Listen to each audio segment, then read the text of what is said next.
Clubhouse Games, 51 Worldwide Classics. When I first saw this announced, I thought it was a cool idea, but the little Wiiviewer really was excited for it. He played the DS version back in the day, and he loved it. This doesn't have all the games in that, but for the most part, I can't think of any major exclusions. If I had to pick something to put in here, I would probably add in like hearts or speed chess. However, this is a very minor complaint. Now, before I start up this review, I want to thank Jeffrey Engineer for sending me this game. He is my biggest fan, and he got this for me for my birthday. Thanks, Jeff. This title has 51 games in it, and one bonus mini game, which is just a piano. I'm not going to go over them all, as that video would probably be over an hour. So I'm just going to pick a few that I liked and talk about the problems I had with the title. There's a very simple art style for all the games in this collection. Don't expect a lot of bells and whistles. There are options you can unlock by finishing games or beating certain scores, so that was nice, but I do wish the presentation was a bit more flashy at times. Sometimes simple can be boring, even if it's the way it's supposed to be played. Now, I found chess, all the solitaires, dart, bowling, Texas Hold'em, billiards, and yacht dice the most fun in this collection. That's not to say the others weren't enjoyable, but those are my personal preferences. However, even those had problems. They were minor, but enough to talk about. Solitaire was kind of a chore to do in dock mode, since it had a very slow cursor. Billiards didn't have a power meter, so I had to guess how much power I was putting into a shot. Texas Hold'em was not unlimited, so don't expect to go all in anytime you want. Like I said, these are just like more quality of life problems. They're not deal breakers, they're just more annoying.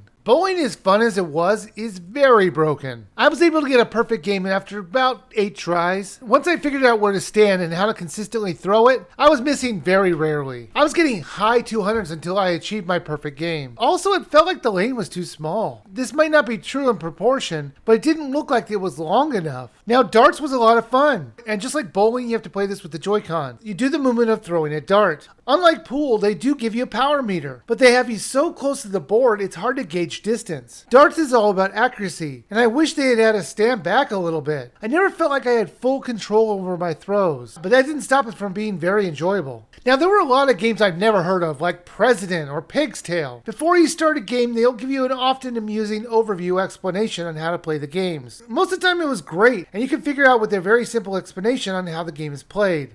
Here's another adjustment I really wish they made. How about a mercy rule or resignation? There can be a point in chess where it's obvious the game is over, but the computer will just not resign. It would force me to finish the game. Here's the thing, when your opponent only has a king left, it's time for them to call the game. Even in toy baseball, I was almost up by 30 and they kept playing. There needs to be a mercy rule in place. Even Wii Sports had that. Now, most of these games are made to be played with one player, but some of them can be played with up to one more person. Yeah, one. Even games that are 4 players, they still make you play with only one person, with the exception of the online games. And maybe if you have more than one Switch. I only have one, so I couldn't test anything multiplayer other than the online mode, but more on that in a bit. There are baffling gameplay choices, like in Blackjack where you can go into the negatives without a penalty. So why not bet the max every time? It just doesn't matter. Having only 2 players in bowling instead of the usual 4. The only other bowling game I can remember that only has 2 players in it was that Alien Bowling League game that I played in the bargain bin with the little Wiiviewer. Even worse, not all of these games can be played with 2 players. For example, Texas Hold'em. Now you might be saying, oh come on, that's not fair. How would that even work with multiple people? Easy. Have an app on your phone. Just Dance had it. Even